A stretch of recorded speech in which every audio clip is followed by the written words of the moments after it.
నామనకు ఘనత కలుగును గాక. హగ్గై గ్రంథము 1వ అధ్యాయము 9వ వాక్యం చదువుకుంటున్నాం. విస్తారముగా కావాలనని మీరు ఎదురు చూచుతురు గాని కొంచెమే పండెను. మీరు దానిని ఇంటికి తేగా నేను దానిని చెదరగొట్టి తిని ఎందుచేతనని యెహోవా అడుగుచున్నాడు.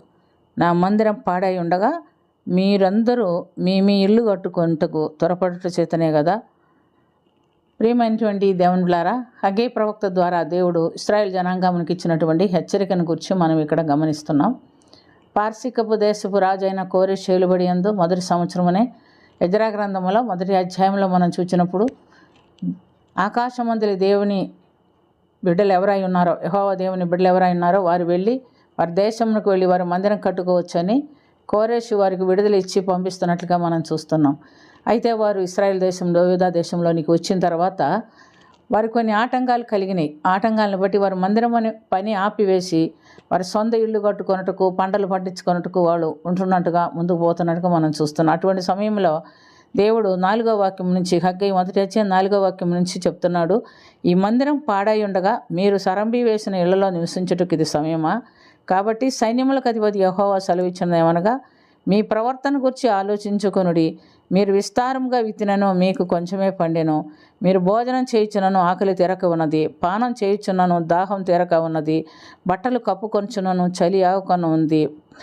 పనివారు కష్టము చేసి జీతం సంపాదించుకొని నా జీతము చినిగిపోయిన సంచిలో వేసినట్టుగా ఉన్నది. కాగా సైన్యములకు అధిపతి యెహోవా సెలవిచ్చినదేమనగా మీ ప్రవర్తన గురించి ఆలోచించుకొనుడి. పర్వతములెక్కి మ్రాను తీసుకువచ్చి మీరు ఈ మందిరం కట్టిన పని ఎడల దాని యందు నేను సంతోషించి నన్ను నేను గణపరచుకుందని యెహోవా సెలవిస్తున్నాడు. కాబట్టి దేవుని మందిరం మీరు కట్టిస్తే నేను సంతోషిస్తాను, మిమ్మల్ని దీవిస్తాను అని సెలవిస్తున్నాడు. మీరు కట్టించకపోతే మీ పనులన్నింటిలో మీరు శాపగ్రస్తులుగా ఉంటారు, మీకు ఎలాంటి దీవెన రాదు అని సెలవిస్తున్నట్లుగా మనం చూస్తున్నాం. ప్రియమైనటువంటి దేవుని బిడ్డలారా, చాలామంది జీవితంలో ఎంత కష్టపడి సంపాదించుకున్నా మిగిలించుకునేది ఏముండదు. ఎందుకంటే వాళ్ళు దేవునికి ఇవ్వవలసినటువంటి 10వ భాగం ఇవ్వరు, ప్రథమ ఫలం ఇవ్వరు, సమయం కూడా దేవునికి ఇవ్వరు, దేవునికి ఇవ్వవలసిన ప్రాధాన్యత దేవునికి ఇవ్వరు. కొంతమంది ఆదివారం కూడా ఎంతో కష్టపడి పని చేసుకుంటూ ఉంటారు. ప్రభు అన్నాడు, పరిశుద్ధనం నాది, నా సన్నిధిలో మీరు కనబడాలి అన్నారు. కానీ ఈ మాటలన్నీ మర్చిపోయి ఏదో మేము కష్టపడుతున్నాం, చాలా సంపాదించుకోవాలి, చాలా కూడబెట్టుకోవాలి, ఏదో చాలా మిగిల్చుకోవాలని తొందరపడతా ఉంటారు. కానీ ప్రభు అంటున్నాడు, మీరు దుప్పటి కప్పుకుంటే మీకు చలి ఆగదు. చలి ఆగని దుప్పటి ఎందుకండి? ఎంత కష్టపడతాం, రాత్రి మనం నిద్రపోగలుగుతామా?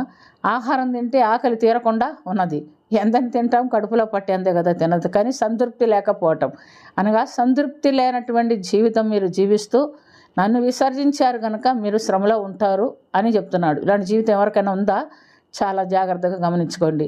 మేము ఉదయం నుంచి రాత్రి పొద్దుపోయే వరకు కష్టపడుతున్నాము అని చెప్తున్నారు కదా.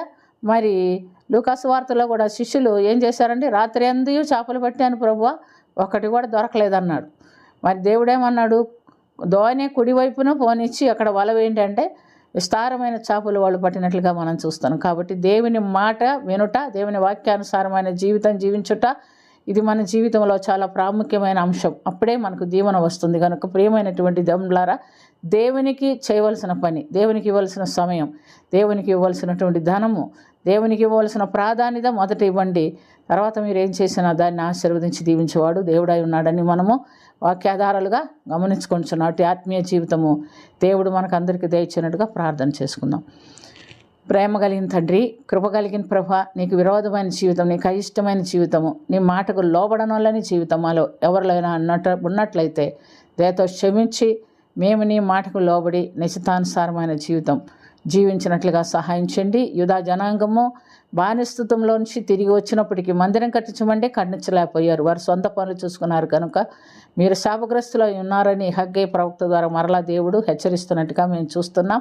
అలాగే మా జీవితంలో ఏదైనా శాపగ్రస్తమైన బ్రతుకులుంటే మీరు తొలగించి మీకు లోబడిని అందించి ఆశీర్వాదం పొందుకునే ధన్యత మాకందరికీ దయచేయమని యేసుక్రీస్తు పుణ్యనామమున అది మిక్కిలి వినయంతో అడిగి వేడుకొంచున్నాము తండ్రి. ఆమేన్.